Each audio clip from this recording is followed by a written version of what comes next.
Meta chairman and CEO Mark Zuckerberg went on Joe Rogan's podcast to defend his recent decision to end fact-checking on the internet giant's platforms, including Facebook and Instagram.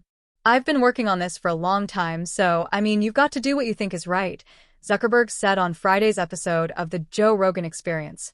Zuckerberg told Rogan two main events in 2016 triggered the move by Meta, then called Facebook, to institute fact-checking.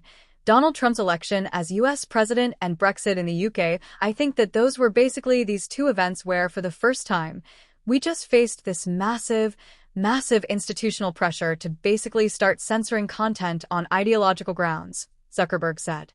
"At the time, I was really sort of ill-prepared to kind of parse what was going on," Zuckerberg said. "I think part of my reflection looking back on this is I kind of think in 2016, in the aftermath of Trump's election, I gave too much deference to a lot of folks in the media who were basically saying, okay, there's no way that this guy could have gotten elected except for misinformation.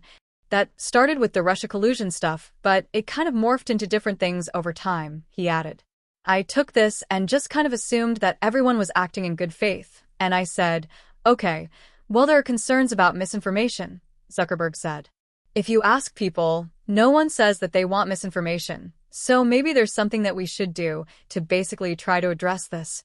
However, Zuckerberg said, "I was really worried from the beginning about basically becoming this sort of decider of what is true in the world. That's like kind of a crazy position to be in for billions of people using your service." The company adopted a system that used third-party fact-checkers to identify very clear hoaxes, like people claiming that the Earth is flat.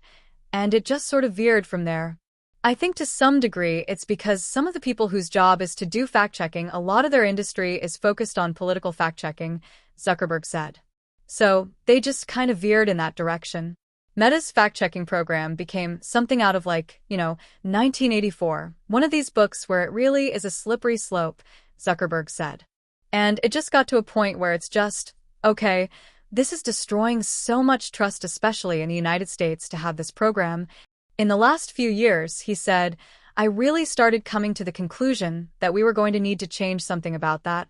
On Monday, Zuckerberg announced that Meta will replace its fact-checking programs with its Community Notes model similar to Elon Musk's X. Zuckerberg said the fact-checking system led to too many mistakes and too much censorship and is too politically biased.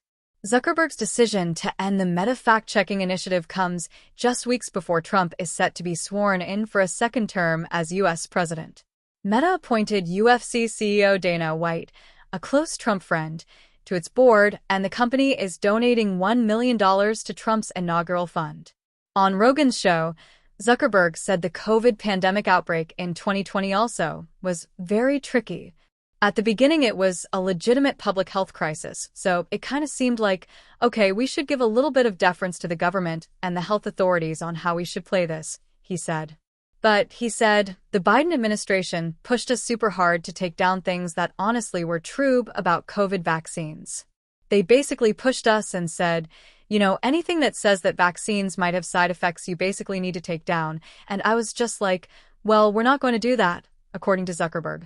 Zuckerberg reiterated his position that the decision to end Meta's fact-checking was to return to its roots. The whole point of social media is basically, giving people the ability to share what they want, and, it goes back to, our original mission, which is just give people the power to share and make the world more open and connected, the Meta chief said. Zuckerberg said he wasn't too deep on our content policies for the first 10 years of the company. He said that practical issues arose that Meta acted on, such as putting in systems to fight cyberbullying and taking down pirated content.